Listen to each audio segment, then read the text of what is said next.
आज हम घनमूल का टॉपिक ले लेते हैं, भाग विधि से घनमूल। तो ये हमने एक संख्या सेलेक्ट की है, इस संख्या का घनमूल निकालना है। तो घनमूल निकालने के लिए सबसे पहले हम समूह बनाते हैं तीन तीन के। ये अंक फालतू लग गया, ध्यान नहीं रहा। 12, 812, 904। तो घनमूल का ये वर्गमूल का जो चिन्ह होता है, इसके भीतर या छोटा सा 3 लिखने से घनमूल का निशान बन जाता है। हमें इसका घनमूल ज्ञात करना है। सबसे पहले हम 3 3 के समूह बनाएंगे दाईं ओर से, इधर से ऐसे। ये 3 का समूह बन गया, ये 3 का समूह बन गया, ये 2 रह जाएंगे। इसमें 0 लगाने से कोई फायदा नहीं है, नहीं तो 0 लगा के 3 का समूह पूरा कर लेते हैं। तो ये तो हमने सबसे पहले बनाए समूह। फिर घनमूल निकालने के लिए हम ये 1 की 3, 2 की 3, 3 की 3 यानी कि 10 तक की संख्याओं के घन ऑलरेडी लिख के रख लेंगे, इससे हमें सुविधा रहेगी। तो ये हमने लिख लिए। अब हम शुरू करते हैं। तो हमने घनमूल का खाना खींचना है इस प्रकार से। यहाँ पर पहला समूह, फिर यहाँ पर दूसरा समूह। थोड़ा दिखता रहे इसलिए हम थोड़ा स्पेस दे के लिख रहे हैं। यहाँ तीसरा समूह। अब हम इस 12 में यहां से ऐसी संख्या ढूंढते हैं कि उसको 3 बार गुणा करे तो वो या तो 12 आए या 12 से कम आए। तो हमने इसको सेलेक्ट किया 2 की पावर 3 को, क्योंकि ये तो 12 से ज्यादा हो जाएगा 3 की पावर 3। तो इस प्रकार से हमने यहां लिखा। उत्तर यहां आएंगे हमारे, यहां भी क्रिया चलेगी, यहां भी क्रिया चलेगी। तो हमने पहला जो घनमूल अंक है वो 2 निकाला। अब हम यहां पर 2 की पावर 3 घटाते हैं, लिखते यहां घटाते यहां है। तो 2 की पावर 3 कितनी हो जाएगी? 8। वो सामने भी लिखी हुई है, वैसे भी गुणा कर सकते हैं। अब 12 में से 8 गए तो 4। इसके बाद में हम आगे बढ़ते हैं। तो अब हम यहां से एक अंक उतार लेंगे 8,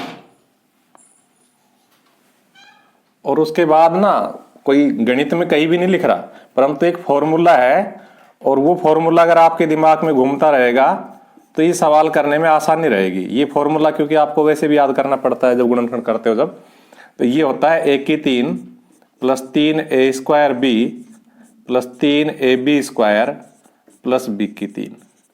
तो पहली बार तो 1 की 3 होता है, जो ये 2 की 3 है ना, ये 1 की 3 है। उसके बाद अब नीचे लगातार ये चरण रिपीट होंगे हमारे, जब तक हमारा घनमूल पूरा नहीं हो जाएगा। ये एक बार भी नहीं आएगा, अर्थात 3a² b। तो अब हम 3a² का मतलब ये हमारा a है। ये मैं आपको एक तुकबाजी बताने की कोशिश कर रहा हूं, कहीं गणित में नहीं लिख रहा। तो a² की जगह क्या लिखेंगे? 2 का स्क्वायर। और अब हमें b ढूंढना है। तो b कैसे आएगा? इस 2 के स्क्वायर 4, 4 × 12, 12 का इसमें भाग देख के आएगा, 12 का भाग देख के आएगा इसमें। तो 12 चौको 48 होता है, तो b यहां 4 आ सकता है, लेकिन इसमें पद निरस्त करने की जरूरत नहीं होती है।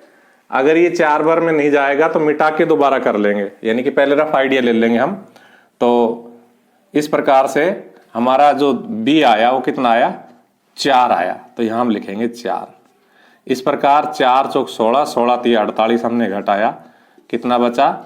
0 बचा। अब हमने 1 उतार लिया। हम चाहे तो ऐसे लकीर भी खींच सकते हैं, 1 उतार लिया। देखो अब इसकी बारी है, क्योंकि हमने अभी भी 3a² भी किया, अब 3ab²।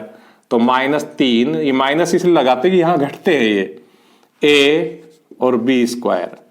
तो देखो 4 चौक 16, 16 दूनी 32, 32 × 96 इसमें से नहीं घटेगा। इसका मतलब हमने 4 बार गलत सेलेक्ट करके यहां कितना सेलेक्ट करेंगे?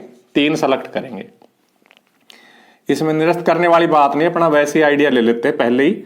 और अब इसकी प्रोसेस यहां से दोबारा से शुरू करेंगे। तो देखो हमने b कितना सेलेक्ट किया? 3। तो 3 चौको 12, 12 × 36 घट जाएगा इसमें से, और हमारे पास क्या बचेगा? 12। अब हम 1 उतारेंगे।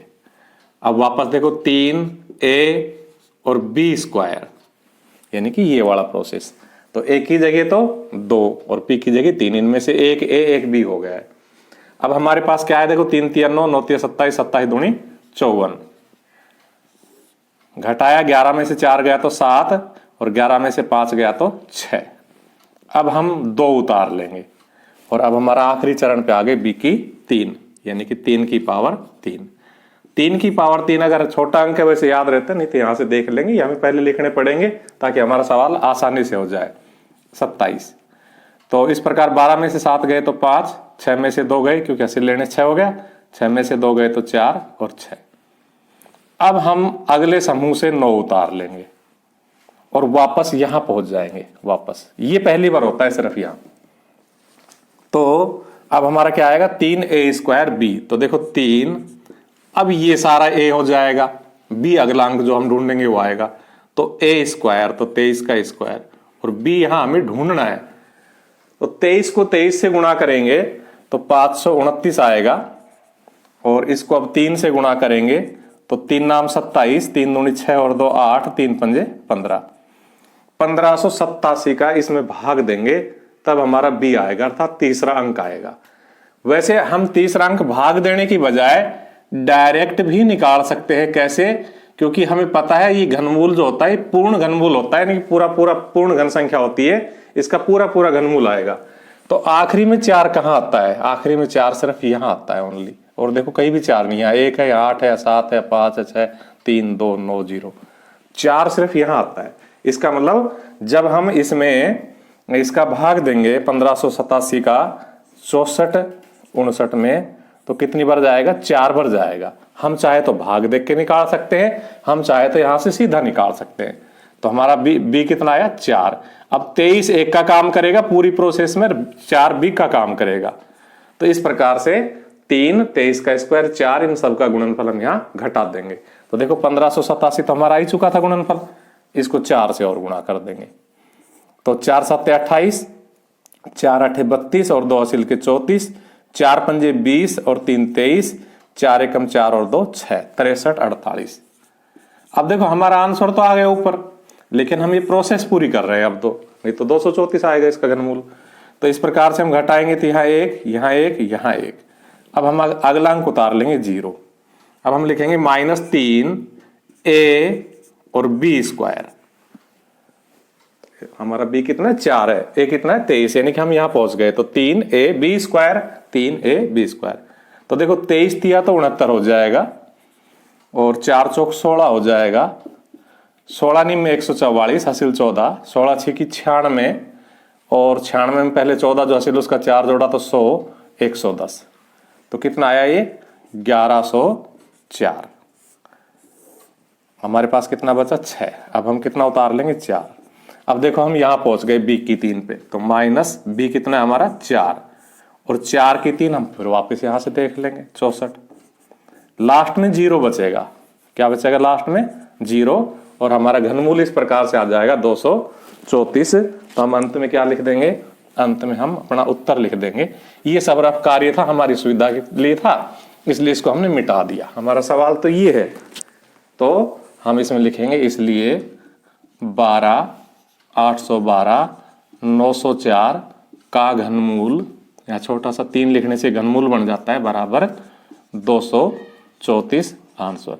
अगर आपको एक बार में क्लियर नहीं हो तो इस वीडियो को 2-3 बार देखोगे तो क्लियर हो जाएगा, और फिर स्वयं सवाल बना के हल करना।